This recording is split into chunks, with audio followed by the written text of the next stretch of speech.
C'est bon. Alhamdulillah, innal hamdalillah nahmaduhu wa nasta'inuhu wa nastaghfiruh wa na'udzu billahi min shururi anfusina wa min sayyiati a'malina man yahdihillahu fala mudilla lahu wa man yudlil fala hadiya lahu ashhadu an la ilaha illallah wahdahu la sharika lahu wa anna muhammadan abduhu wa rasuluh.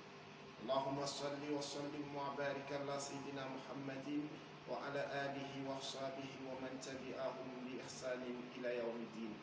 Louange à Allah, nous les louons et sollicitons son secours, nous le louons et implorons son pardon.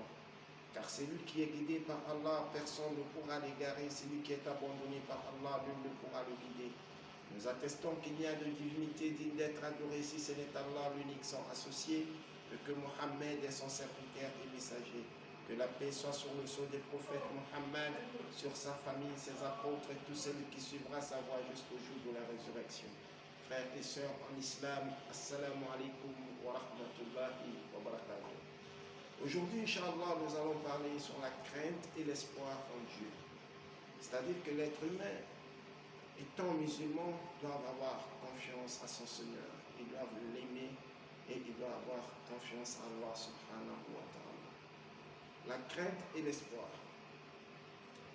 Alors, nous savons que tous, nous cherchons la vie de l'éternité pour gagner le paradis d'Allah. Mais il est conditionné. Celui qui craint son Seigneur et il a l'espoir à son Seigneur, il ira au paradis des vraies des forces. On peut seulement non avoir la crainte d'Allah, mais on n'a pas l'espoir en Allah, c'est ce qui est un vrai problème. On doit avoir confiance en Allah, craindre Allah et l'espoir en Allah subhanahu wa ta'ala. C'est comme le bon Dieu nous dit dans le Coran, il dit وَأَمَّا مَنْ خَافَ مَقَامَ رَبِّهِ وَنَهَى النَّفْسَ عَنِ الْهَوَى فَإِنَّ الْجَنَّةَ هِيَ الْمَأْوَى. Le bon Dieu dit, et pour celui qui aura redouté de comparaître devant son Seigneur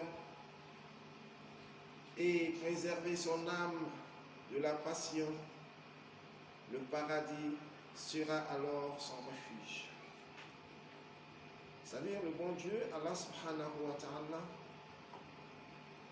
il a créé l'être humain pour des causes pures et sincères. Le bon Dieu nous a créés en disant je n'ai créé des djinns et les humains rien que pour qu'ils m'adorent. L'être humain a été créé pour un but pur et sincère, d'adorer Allah. Et quand l'être humain comprend qu'il est créé pour adorer Allah, il fera de quoi et Allah subhanahu wa ta'ala sera satisfait de lui. Après cela, le commandement d'Allah subhanahu wa ta'ala, étant musulman, tu dois être entièrement musulman, à 100%. Dans toutes les dévotions, dans tous les actes, nous devons se remettre en Dieu. Et c'est pourquoi il nous dit, il ne leur a été recommandé cependant que d'adorer Allah en lui vouant un culte exclusif, d'accomplir la salat, d'acquitter la taxe zakat et voilà la religion de droiture. Quand l'être humain craint le Seigneur, il respecte les ordres d'Allah, il ira au paradis. Mais pour avoir la crainte d'Allah, il faut connaître d'abord les origines d'Allah subhanahu wa ta'ala. Ses noms et attributs. Après cela, de connaître le paradis d'Allah,